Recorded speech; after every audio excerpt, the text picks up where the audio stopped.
3 сентябрь. Кудайдын мен кылам деген убадалары. Ичинде адам менен мал көп болгондуктан Иерусалим чепсиз жашайт. Мен ага, дейт Теңир, аны курчаган оттуу чеп болом. Анын ичинде даңкталам. Захария 2 бөлүм 4-5 аяттар. Кээде эртең менен ойгонгонумда алсыз болуп, өзүмдү коргой албачудай сезем. Бирок себебин так биле албайм. Коркунуч туудурган эч нерсе деле жок. Кайсыл тарабым алсыз экенин да биле албайм. Болгону бир жаман иш болчудай жана ал менин башыма келчүдөй түшүнүксүз бир сезимге ээ болом. Адатта өзүмө карата көп сын укканымдан кийин ушундай болот. Же болбосо өз убагында бүтүрүшүм керек болгон иштерим көбөйүп кетип, алардын баарына үлгүрбөчүдөй же алым жетпечүдөй болгонумда ушундай болот. Артта калган 50 жылга көз жүгүртүп, кез-кезде болгон ушундай учурларды эстегенимде, Иса Теңир менин өмүрүмдү жана кызматымды сактап келгенине абдан суктанам. Кыйналып кеткенде, баарын таштап, качып кетүү азгырыгына ушул убакка чейин бир да жолу алдырбадым. Бул укмуш. Мындай кылганы үчүн улуу Кудайыма таазим этем. Колу бутумду байлап алган коркууга алдырып жибергенге же жашоо жеңилирээк көрүнгөн жакка качып кеткенге жол бергендин ордуна, ал мени өзүнө жалынып жалбарып кайрылууга чакырып, андан соң так бир убадалар менен жооп кайтарып келди.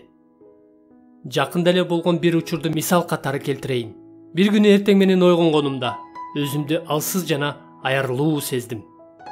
Анан Теңир, жардам бере көр, кантип сыйынышым керектигин да билбей турам, деп сыйындым. Анан 1 сааттан кийин сураган жардам кайдан келер экен деп Захариянын китебин окуп жаткам. Жардам ошол жактан келди. Ичинде адам менен мал көп болгондуктан Иерусалим чепсиз жашайт. Мен ага, дейт Теңир, аны курчаган оттуу чеп болом. Анын ичинде даңкталам. Захария 2 бөлүм 4-5 аяттар. Иерусалим ушунчалык гүлдөп өсүп, анын калкы ушунчалык көбөйгөндүктөн ага эл батпай калган убакыт болот. Ичинде адам менен мал көп болгондуктан Иерусалим жер бетин каптаган жана эч кандай чептери жок жайнаган айылдардай болот.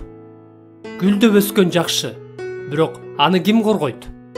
Бул суроого Кудай 5 аятта мындай деп жооп берет. Мен ага, аны курчаган оттуу чеп болом. Ушундай болот. Ал ушундай убада берет. Мен кылам, дейт Теңир. Мага ушул нерсе керек. Эгерде Иерусалимдин коргоо чеби жок жаткан айылдарын Кудай ушундай коргой турган болсо, анда өзүнүн баласы болгон мага да ушундай кылат. Мен байыркы келишимде Кудайдын элине берилген убадаларды өзүмө ушинтип колдоном. Кудайдын бардык убадалары Машаяк аркылуу менин жашоомдо аткарылары анык. 2 Корунтуктар 1 бөлүм 20 аят. Машаякка таандык болгондор үчүн ар бир убада аткарылары ого бетер анык экени айтылат. Кудай мени курчаган оттуу чептей болот. Ал сөзсүз ушундай кылат. Буга чейин ушундай кылып келди, мындан кийин да кылат. Мындан да чоң дагы бир убада бар. Анын ичинде даңкталам, дейт Теңир. Кудай бизди оттуу чеп менен коргоп эле койбостон, өзү ошол чептин ичинде даңкы менен болуп бизди кубанычка бөлөгүсү келет. Кудайдын ушундай мен кылам деген убадалары мен үчүн канчалык кымбат.